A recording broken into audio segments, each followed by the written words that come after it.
Hey, what's going on, friends? My podcast every day is broken up into two parts on the free platform. The first part, Act 1, is right now. When it's all done, go right on over to Act 2 to get the second half of the podcast. Thank you so much for checking out my show. Hello. Good again. Hello to you all, and welcome to the Eric St. Show podcast, a daily show where I discuss news, nonsense, and my personal adventures from each and every day in the Impact Power Sports Studio. Impact Power Sports online at impactpowersportsmi.com. Great place to go to pick up a Yamaha golf cart, if that's your thing. Wouldn't that be fun? Decked out, tricked out. They can customize to your specific needs. They also have a top-notch service department. If you need any work done on your existing gear, or if you want anything done to the stuff that you get from my friends at Impact Power Sports, perhaps it is a side-by-side. Perhaps it's a UTV. You know, that's like one that you can you shoot the deer and you need it's got like a bed in the back. And it's fun too. The grandkids love it. Here I am talking about grandkids.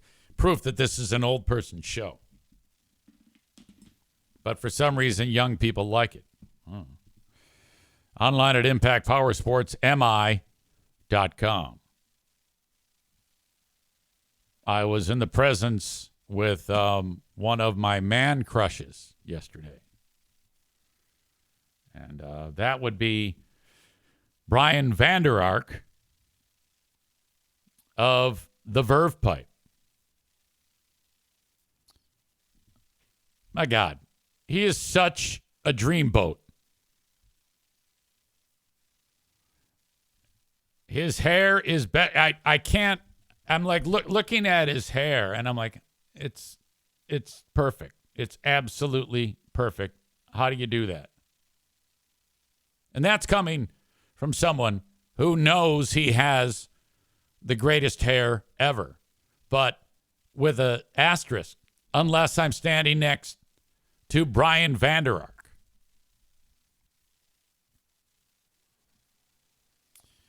Rebecca says Mr. Vander Ark has aged like fine wine. You're not kidding. I mean, when he was a young, gangly dude, you know, but what the hell?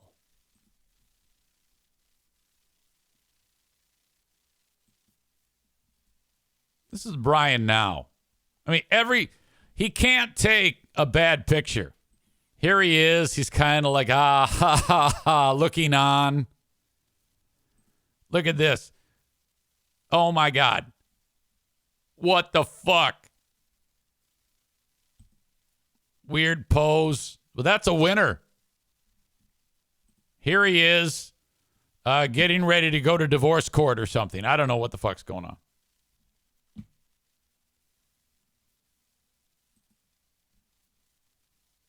So I go to a, what do you call this thing? Baby shower. Murder Lover Linda says, is he single asking for a friend? I don't know. We didn't talk about that. We talked about Bob Dylan songs and Tragically Hip songs, and we talked about songwriting. And we talked about, I go to him, I go, hey, you still got that great house in East Grand Rapids? He goes, no, it's my ex's now. I'm like, oh, no, it's a great house. He goes, technically, it's still mine because we're still going through the divorce. I go, buddy, I'm sorry. I'm so sorry, Brian.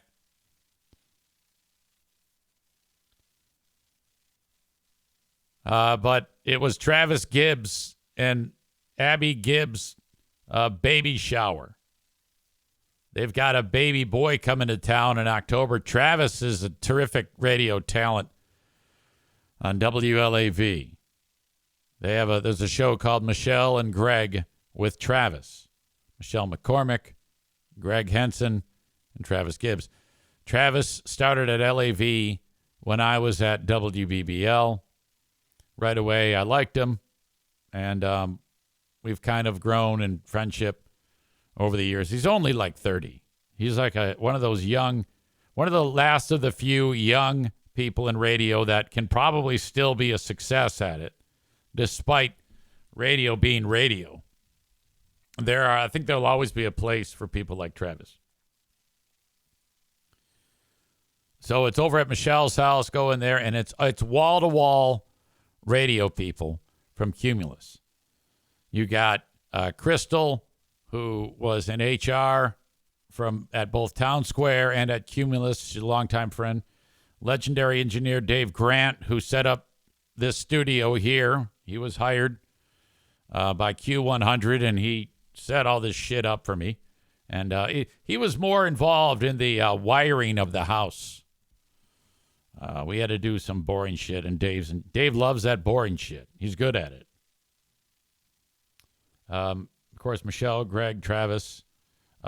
Did I mention Rachel? Rachel from Hot FM, who she might be one of the most attractive human beings I've ever seen in my life, next to Brian Vander Ark. In my personal life, of people I know, Brian is the most attractive male, and Rachel is the most attractive female. These are beautiful people. And I haven't seen her for 7 years. And I'm like, you're getting younger, to myself. I didn't want to make it weird, but just lovely. Her radio partner, Rob Sparks. He's there. There's a guy by the name of Big Joe. Do you know who Big Joe is? He used to be known as Flounder on the radio. And he now works for Town Square. He works in the same building as my good friends Free Beer and Hot Wings. And his lovely wife. And, yeah, just a good time hanging out. And so Vander Ark is there. And we're chatting away, like I said, about Bob Dylan songs, having a good time. And I remembered there's a TikTok video of him.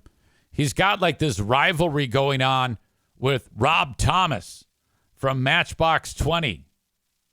At least he thought that he had like a fun rivalry going on with Rob Thomas from Matchbox 20. Similar in the genre, similar in the audience demographic, chicks. Well, maybe not. I mean, there's a lot of dudes that love the Verve Pipe. I know I do. If you ever get a chance to see the Verve Pipe or Brian doing any solo acoustic work, take my word for it. You definitely want to see this. Branjo is getting ahead of me and very close to getting muted. Don't steal the thunder of the jokes, okay? I'll get to it, God damn it.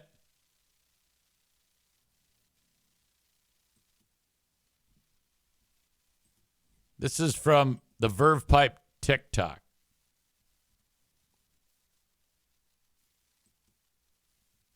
See Brian there getting out of the van. Arriving at the venue. Seriously, you think fucking Rob Thomas has to move his own goddamn cones to get the van into place? Okay, so if you're not watching, arriving at the venue, Brian has to get out of the van, move the cones to get the van parked. Arriving at the venue. Seriously, you think fucking Rob Thomas has to move his own goddamn cones to get the van into place? Arriving at the venue. I could love this. I guess there's a whole series of these. Oh my God! Look at that asshole. Look how handsome that. Look at that fucking hair. So Channing was just telling us that we're in Asheville, North Carolina, and it's the capital of North Carolina. And also, it is also the home of the Discoverer, which is, when you go to a grocery store and there's little black marks from people's feet on the linoleum, It's the pole that has the tennis ball on the end of it that you scrub off the black stripe. So kind of interesting for Asheville. We're here at Asheville tonight. If you want to join us, we're at the Asheville Music Hall. Shut up. Quit being handsome. I'm so jealous of that hair.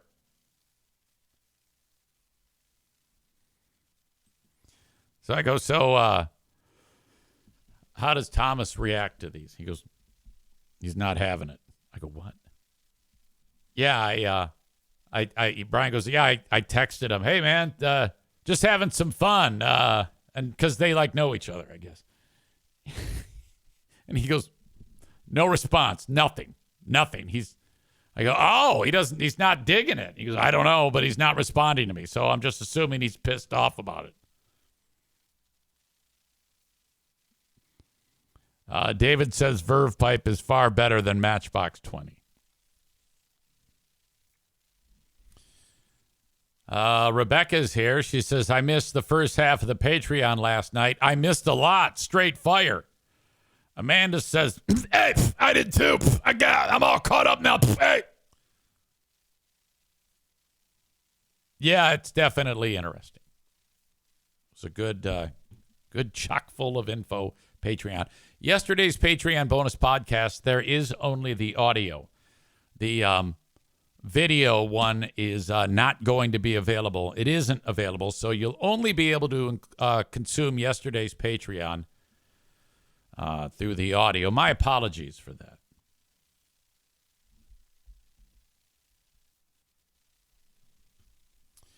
All right. I wanted to get to a clip that was sent to me. I got an email from Freddie. Freddie writes, and I've been getting a lot of these emails from defectors. The defectors are the reference, the people referred to who have recently abandoned my pals at Free Beer and Hot Wings and find what I do by myself, alone, a microphone, 3 dogs, and a camera to be more interesting than the nonsense that they do. And we all know that. Anyone who has paid attention to me for any amount of time knows that it's just easier to listen to. It's more interesting. It's more funny. It's not hokey and cheesy and stupid. It's as adult as it gets. And the willingness to discuss the important things that, the whole world is talking about. Freddie says, easy. I was a longtime listener of FBHW. I hated when you were fired. I listened to you for a while, and then I went back and forth between both shows. I drive truck for a living for a local fuel company. I think that's what Jeremy K does for a living, delivers fuel. You might even know Jeremy in West Michigan. It was hard to get your show all the time. So I just stuck it out with FBHW. But to be honest, I now cannot stand it.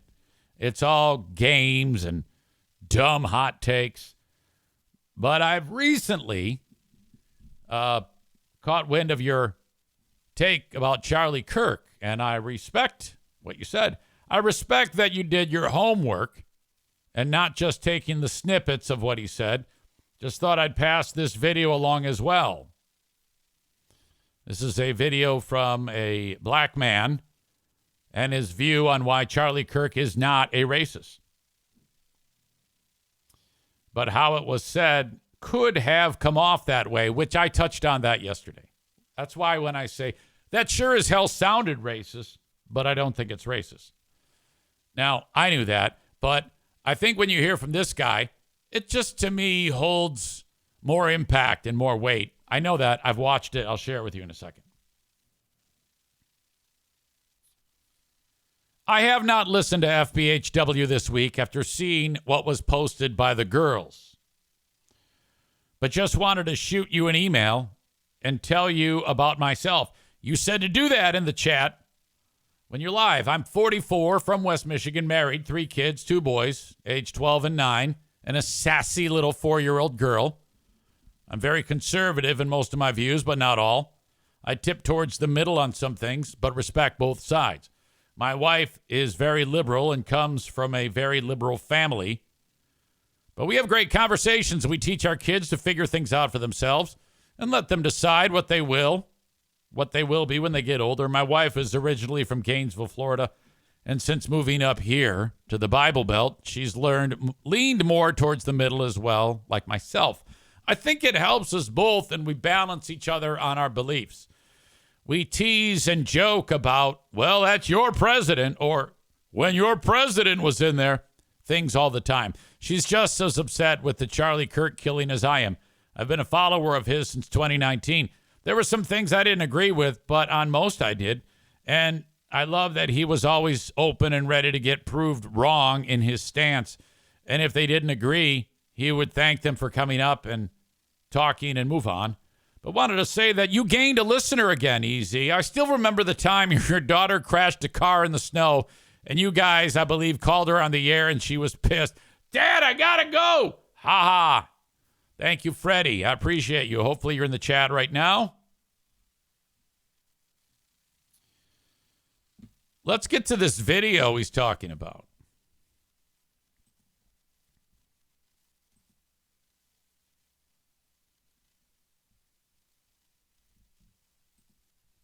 This word has been overused for so long that we don't seem to understand. Let me back that up.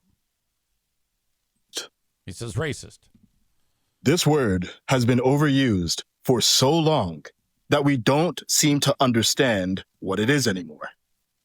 And it's what people call Charlie Kirk, in part for this statement about several prominent black women. This is the video I played for you yesterday when I said snarky, yes, asshole-ish, yes, not racist. In fact, you know, if we would have said 3 weeks ago, Blake, if we would have said that Joy Reid and Michelle Obama and Sheila Jackson Lee and Ketanji Brown Jackson were affirmative action picks, we would have been called the racist. But now they're coming out and they're saying it for us. They're coming out and they're saying, I'm only here because of affirmative action. Yeah, we know. You do not have the brain processing power to otherwise be taken really seriously. You had to go steal a white person's slot to go be taken somewhat seriously. Was that rude and insensitive of Charlie? Yes. Was it a counterproductive personal attack? Also yes. Was it racist? No. The Oxford English Dictionary defines racism as prejudice or discrimination based on race, or the belief that some races are inherently superior. Out of context, Charlie's statement can sound racist. And here's the context. Charlie was talking about affirmative action policies. He was responding to a series of admissions by several of those black women that they benefited from affirmative action, including this one. Rise today as a clear recipient of affirmative action, and particularly in higher education. I may have been admitted on affirmative action, both in terms of being a woman and a woman of color, but I can declare that I did not graduate on affirmative action. Michelle Obama wrote of her college experiences, I sometimes wondered if people thought I got there because of affirmative action. I went to Harvard, and I've often wondered the same thing. I even had a white liberal, who I knew, throw that in my face. And it's a rational thing to wonder. Charlie voiced the doubt that many were afraid to admit. In a system that factors in race, people will wonder if race is a factor. So if Michelle wondered if people had doubt, wouldn't it be reasonable to expect that some people did have doubt? Now, look, you might think the upside of affirmative action outweighs the downside. That's okay. Charlie disagreed. And here was his mistake. By attacking the intelligence of those women, he made his point in an emotionally unintelligent way. It was racially insensitive. Charlie was a white man commenting on specific black women. So there's a higher chance of him coming across as offensive and other black women feeling defensive. That doesn't mean he can't speak. It's just a reminder to all of us that what you say matters and how you say it matters too. And it wasn't racist. He didn't say they were unqualified because they were black. He said he thought they were unqualified and speculated they were elevated because they were black. And affirmative action policies create the conditions for that speculation. He attacked specific individuals who he thought benefited from a race-based policy. He did not imply that their race made them inferior. Which brings us to our bigger problem. Charlie was just killed. People are celebrating his death. His comment was insensitive, and celebrating death is inhuman. That would be true even if that statement was racist. But that's the problem with social media. An insensitive sentence gets called racist. And then racists get the death sentence. Then people rush to explain, I don't condemn violence, but this is why I'm not bothered. We should all be bothered. We think we know the whole truth, but we don't. Algorithms give us news that confirms our views. So people don't see the Black Leadership Summits Charlie organized. They don't see how he had Black allies who he listened to when he made mistakes. Social media is warping our reality and our humanity. A bad argument doesn't make a bad person, but we exaggerate the bad and explain away the good. And now, many are celebrating the death of a man they're certain they understood. This assassination is a wake-up call for our nation. This is where broken discourse leads. Partisanship isn't working, so we need a new approach. I've got the full breakdown and a path forward on my Substack. Link below. Oh, my God. Racist. This motherfucker is so smart. I'm not. There's nothing else that needs to be said. This statement is the end all be all.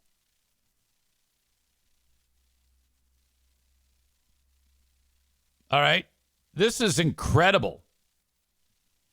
This is the type of person who could lead with that excellent wisdom. What a meticulously well thought out thing there. That statement. I need to know more. I am speaking of being attracted. I'm attracted about this by this man's wisdom. What a absolute all-star.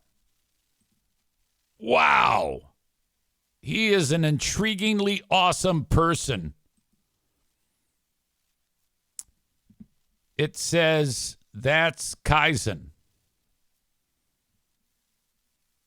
Wow, I could watch every one of these. I could listen to this person talk forever about anything. There's several clips. Charlie Kirk, the homophobe. He didn't believe in race. Charlie Kirk, he's thoughtfully expressing the other point of view. And wow, what a smart, sweet, calculated, nurturing soul. Oh my God. That's the type of knowledge and communication skills that everybody should strive for. My God.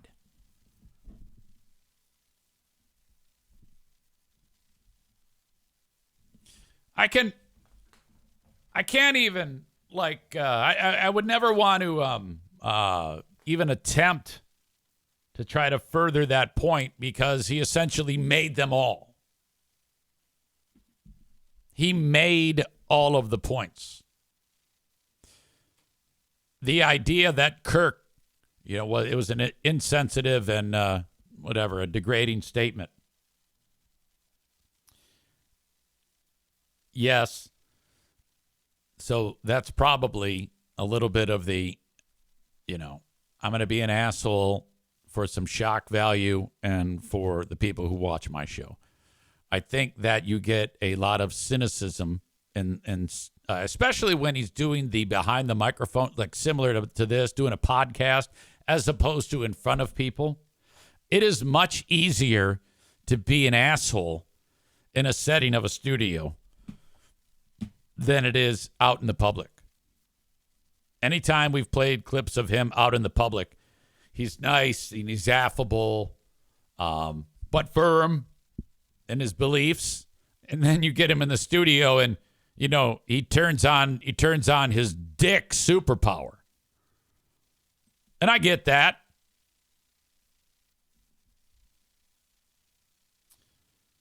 Very, very cool.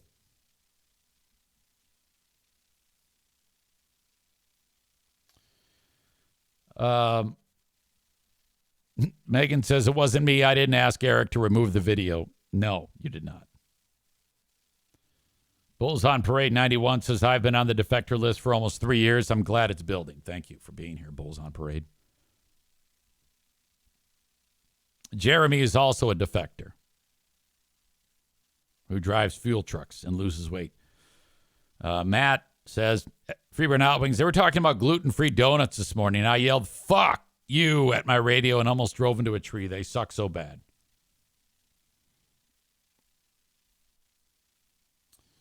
Becca Shea says, from now on, when you talk about serious subjects, you need to play a clip of that old man laughing in the doctor's office for some levity. I don't know what that is. Stevie's here. She just got her notification from Twitch. I don't know why that happens to some of you. Becca Shea says, I like him, referring to the guy that we just heard from. That would be That's Kaizen, Thats, obviously, Kaizen.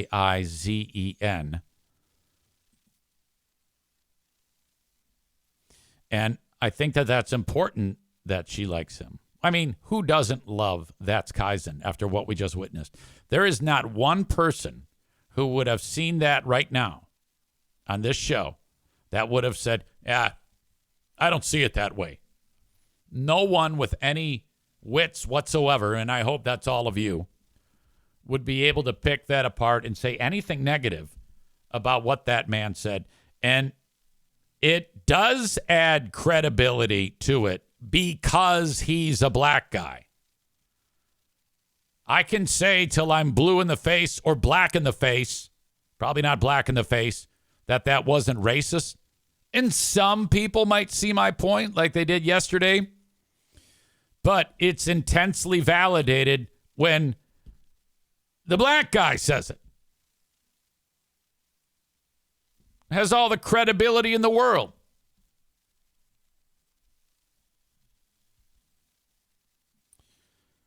David says that guy is super smart. Alan, elect that man. Black Belt Nick, I agree, perfectly presented. Amanda says, I need a link. It will be in the show notes if you missed any of this.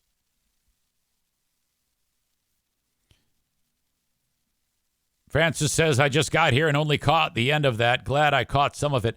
And I would like to say, as a point of pride, before I even knew who this person was, because I just clicked on the clip today on Freddie's email. I didn't even know that it existed yesterday.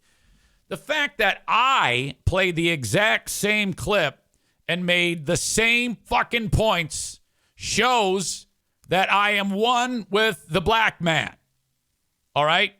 I have so much wit and wisdom. It's unbelievable. It is oozing from my pores. The knowledge is intense. And everything I said is completely validated. And that makes me happy. That's like a in the W column right there. LJ Guy 2004 says, what do you think Freeburn Hot Wings thinks of this? I don't know. They're too busy doing silly things that don't matter in the world. We have really widened the gap in content between this show and that show in the past week. We do compete for the audience's time. That's why I talk about the defectors, the ones who break rank, cut ties immediately, and devote as much time as they can listening and viewing what's going on here. You can say all you want. Well, that's radio. This is podcast. It doesn't matter. It's like, well, no, it does, because I'm looking for the time that people would invest with me. If they've decided to give me 3 minutes of their time a day, that's excellent. If the 3 minutes grows to 6 minutes and then 9 minutes and 12 minutes, that's because it's better. That's why I talk about the defectors. Now, I didn't start finding out about people actually defecting till not that long ago. You know, the Chris's in Buffalo, the Jeremy K's, the Chris's in Vermont. Patrick here, Suspicious Maximum, he's a defector. So for the past 4 years, maybe, ever since the Zaniacs left, I've been getting these, hey, I'm a defector. They didn't call themselves a defector, but that's kind of a name that I came up with. Alan in Wisconsin is a defector. And these are the people that are always here. They're always in the chat contributing to the conversations. And that's not counting the silent ones. David is a defector. Nick says, have you ever thought about putting a billboard up in Grand Rapids? I used to put billboards up a lot at the start of the podcast. And it's just a matter of doing it again. It's really simple. I actually don't like talking about how I am able to put a billboard on, but because it's so incredibly easy, I don't want other people who either have radio or podcast to do it. But it's incredibly effective and inexpensive.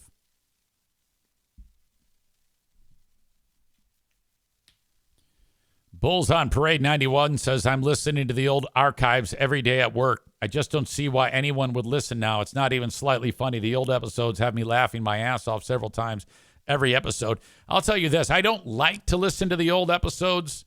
Like, I've got a bunch that I post from 2009 to about when I got fired. And very rarely I will listen to like the first segment of one. Now, from shows that are that old, I don't remember what I have said in any one of those. Hell, I don't remember what I said yesterday. So to me, it's very odd that I'm listening to it's essentially hearing something for the first time, but it's of my then friends and me. And then I'll be kind of like, when I hear something ridiculous that I say, I'm like, oh my God, what an asshole. Oh shit, that's me. That's weird. Or I'll be like, oh God, that was funny. And then, like, there'll be moments in those shows when Hot Wings will be talking and not getting to any discernible point in an expedited manner. And I can feel the anxiety building up as I listen to it in my truck. And I'm like, and I bet you if I could somehow wave a magic wand and go back to the feeling I had back then, it would be exactly the same. Every time he would talk, and it would get even just one sentence past the necessary explanation for whatever it is he's talking about, these alarms start going off in my head, and I'm like, oh gosh, why can't you self-edit? Francis is here. Francis is a new defector as well. Francis is in Baltimore, Maryland, but discovered the show when I was on it in Nashville, Tennessee. Recently, after the defection, reached out to me and gave me all of the details. Francis writes, it's really true. They say that they want to give people a break from hard stuff. Yeah, they always say, oh, we're a distraction. But I remember y'all having some really thoughtful conversations back in the day, and then something that legit made me laugh out loud. Now it's neither. Useless. Oh, 100%. Scott says they don't address anything. Nothing about Kimmel either. More on that in a second. Patrick says Freebeer's personality has changed. He's so obnoxious now, he's unlistenable. He steps on everybody and makes every topic about him. All right. Well, anyway, thanks. I appreciate you for being here, and I appreciate the kind words. I do want to get to this.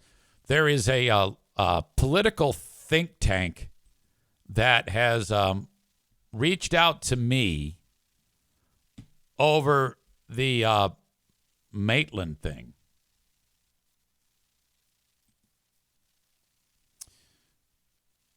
They describe themselves as influencers and political think tank, and I don't know. I mean, it could just be some guy in his living room. And they're called the Truth Seekers.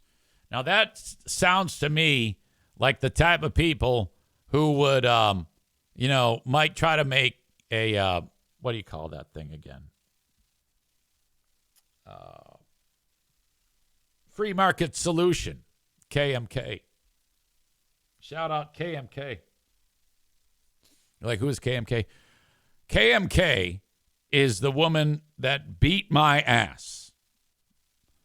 When I made the crack about the kid at the county board meeting, it was her kid. She got pissed off, and she started unloading free market solutions, calling the sponsors. Holy shit. That was precarious. She invented the free market solution. There's no denying it. The Truth Seekers included me in an email that was sent to the general manager of Free Beer and Hot Wings' radio station in town. Subject, inappropriate comments by Maitland Moselle and the assassination of Charlie Kirk.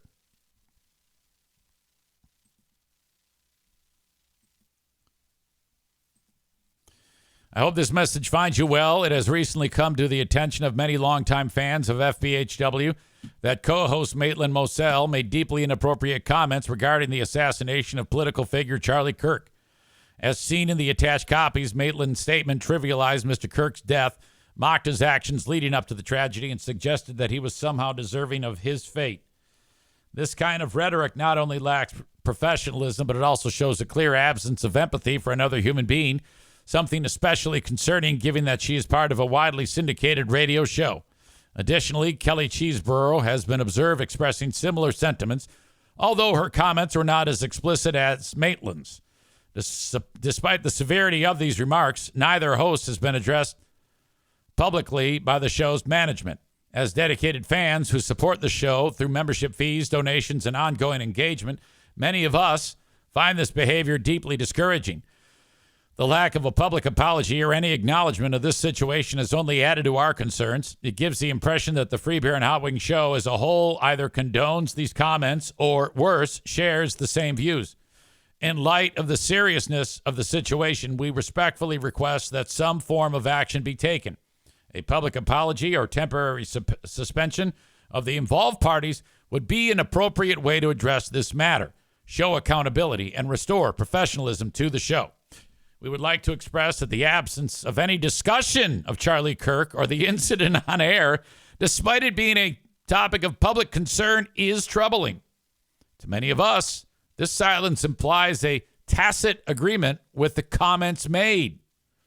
As this matter has gained attention among fans, we hope that the Free Beer and Hot Wings show will address the situation in a timely and professional manner. If not, we feel it may be necessary to share the story and relevant screenshots with local news outlets to ensure the concerns of the fan base are heard. Thank you for your time and attention to this matter. We look forward to seeing how the show and its management will handle this situation. Sincerely. Signed, I took that out, I guess. And then here are the screenshots. Now, 100%, these screenshots that exist were the ones that were featured on my post. Some audience member of theirs sent me the post. the pictures, because she posted them, she deleted them. I said, well, people need to see this. The internet's written in ink. Here you go, everybody. And that got the ball rolling on this. Make no mistake. I wanted people to see this.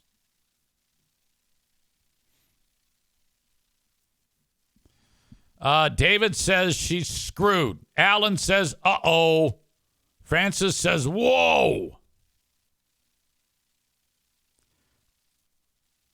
Nick says, poor Maitland. She finally does something interesting, and she's getting fucking hammered for it. This is an attempt at a free market solution. But still, whoever that is giving an opportunity for them to acknowledge it and deal with it. All right? That's what's happening. They have an opportunity to turn this around. All you got to do is say, so, look, this happened. Maitland's going to be gone for a few days. Kelly's going to be gone for a few days. Yeah, that was a mistake. You can't do that. I mean, that would be great. It would be interesting, too. Their passivity on this thing is remarkable. And also, they are noticing, their audience, that they did discuss when insurance guy got shot in the head. And that's a very serious thing. Even though, quote, they say we're a distraction, so we just do silly things, which is such a cop-out. They did talk about that. It's also been well documented that every time they talked about it, they would say, yeah, Luigi, we don't condone his efforts, but the insurance industry is so bad. What a bunch of assholes. I mean, that's how they approached it. That's how it came off. I, by the way, talked about it on my show, and I said that fucking psychopath is crazy, and anybody who says anything other than that is complicit in the murder. Bob with the crack. When they talk about Luigi, Kelly's chair becomes a waterfall. I believe that 100%. Fucking old maid wanting to bone Luigi Mangione. Fuck that.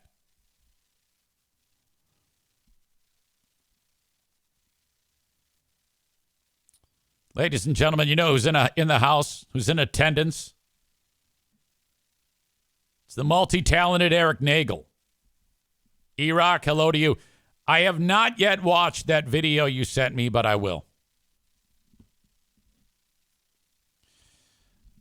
E-Rock makes appearances with us on Who Are These Podcasts. He made an appearance on Who Are These Broadcasters on when we were talking about Howard Stern coming back, and provided some outstanding insight about the return of Howard Stern along with Carl. Let me say this. Typically on any live Who Are These Broadcasters show, if we hit 100 people viewing, we're like, fuck yes. We're so stoked about this.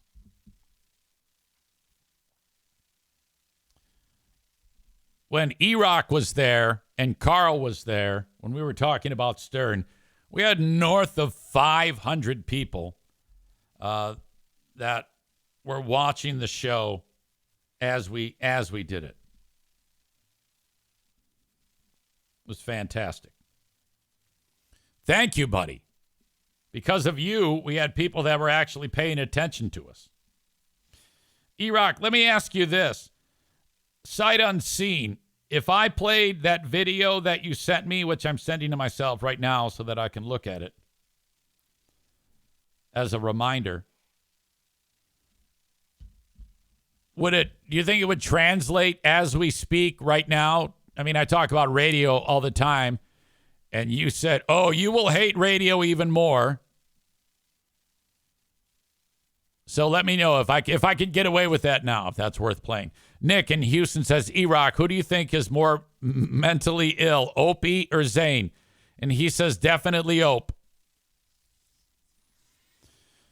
802 Mike C is here. I appreciate you, buddy. Thank you for the nice email. E-Rock says, no, you need to watch. It's a 2-part story that happened to me last month. Wait a minute. Are you saying I watch it on here or I watch it off of the podcast? That's because if I can, I'll just play it now. So, or do I just not watch it? Okay, he says, you watch it off the podcast. Thank you. I appreciate you. All right. More on the fallout of Jimmy Kimmel getting shit canned. I actually thought that Jimmy Fallon was funny. As fun, the bar is low with Jimmy Fallon. I've never really found him that to be that funny. But this wasn't bad. This wasn't bad at all. You know, on the after the aftermath of Kimmel and before that Colbert, and make no mistake, where do I stand on this? Okay, I have changed somewhat of my opinion, but not that much. Jimmy Kimmel was making a lot of money. And this is what I think happened. This is my own conspiracy, but I don't think it's that much of a conspiracy. Not really generating the revenue needed to keep that show going. It's an expensive price tag for ABC. Trump, Republican-led FCC, whoever the fuck that is, Trump's had it out for Kimmel forever. And all right, they might have been threatened by the FCC or whatever the fuck. It doesn't matter. That eventually you're going to have to get rid of Jimmy Kimmel. So Kimmel then makes that one crack about Kirk and the MAGA crew. Remember that? I don't want to play it again, but you know what I'm talking about. And then the directors at ABC said, that's it. That's the one we got to do. We have to fire him because Trump and the FCC are demanding it. And they don't give a fuck about the First Amendment. So we're going to lose this fucking battle. And they may have had some type of threat put against them or whatever the fuck.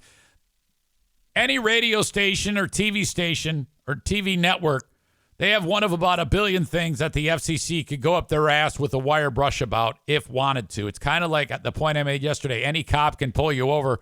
You can just make up something wrong with your car and they can pull you over. My opinion is they knew they were going to get fucked in the butt if Kimmel stayed on there. He made one slight comment about the Kirk thing. Wasn't even that bad. And that was all they needed to do. Boom. Off you go.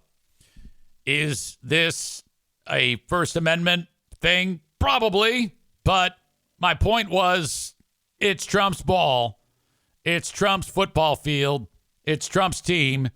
You are not going to win. And besides, ABC was like, we couldn't afford this fucker anyway. Nobody's watching. We could put 2 flies fucking on the air, and it would be the same amount of viewership. It doesn't matter. Big deal. 1 million people a night. That's nothing.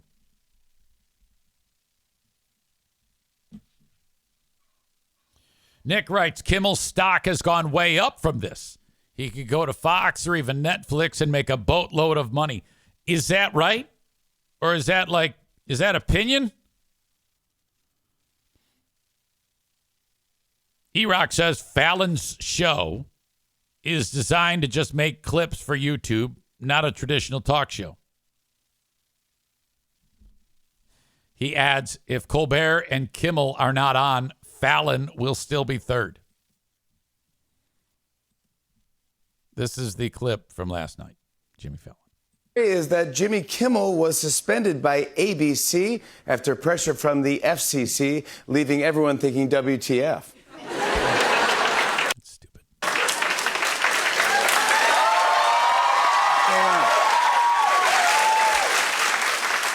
This morning, I woke up to 100 text messages from my dad saying, I'm sorry they canceled your show. I go, that's not me.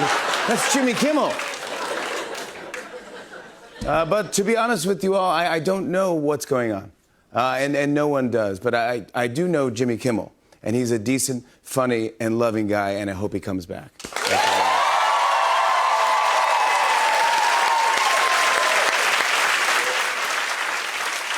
Yeah, a lot of people are worried that we won't keep saying what we want to say or that we'll be censored. But I'm going to cover the president's trip to the UK just like I normally would. Okay, here it comes. That's the setup. Here we go. Well, guys, President Trump just wrapped up his 3-day trip to the UK, and he looked incredibly handsome. So stupid, I love it. As always, his tie was exactly the right length. And his face looked like a color that exists in nature. And his hair looked better than Conrad's from the summer I turned pretty.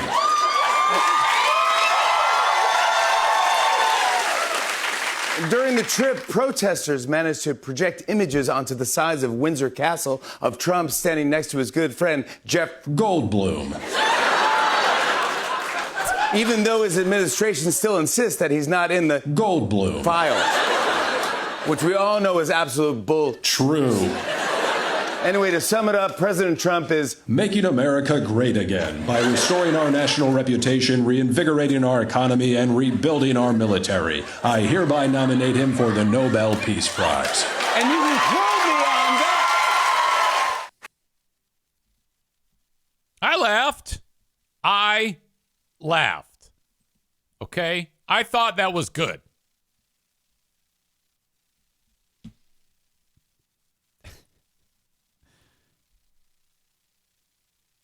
Kimmel stated yesterday he's done. He doesn't want to continue.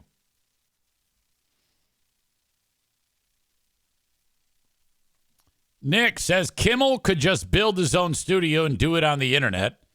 It's what Carolla and Tucker have done, along with all the other exiled broadcasters. Yeah, that's true. You know, you take a look at me. I'm in there with those guys and my 46 people currently at this time enjoying the show, which is a good day. It's a good day. Badger says bring back Conan. Is he gone? I don't pay attention to this shit. David says he isn't funny. I don't know if you mean Conan or this clip. Yoda World says not a bad gag. Black Belt Nick says, see, that's funny. Ben Glaze says he was finally funny. Scott says that's funny shit. Bob says, so funny. Stop. I can't breathe. Come on, give him a break. Yoda World says, I mean, for late night, that's not bad. Badger says, blah. You see, Badger is one of my MAGA friends, and so is Bob. And they're kind of cunty, these two. I have so many of my MAGA friends who get caught up in their own feelings. Oh, get that funny because he's making fun of my guy. Oh, shit. Shut up.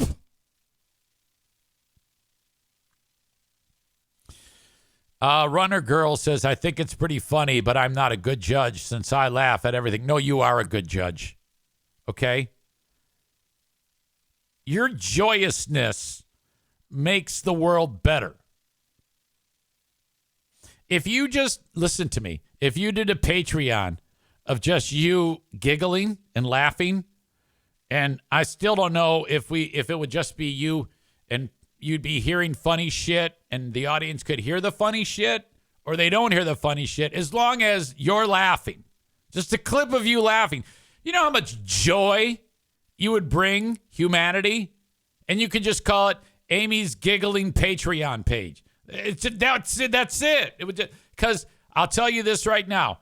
If I'm doing a show and you're in the Zoom and you start laughing, I'm going to laugh at you laughing at whatever the fuck you're laughing at. Okay? You're a female producer, Joe. I used to laugh so hard at that asshole laughing. Okay? All right, that is Act 1 of the podcast. Act 2 is available right after this one. Go check it out. What are you doing? Don't miss a second of it. Thank you so much.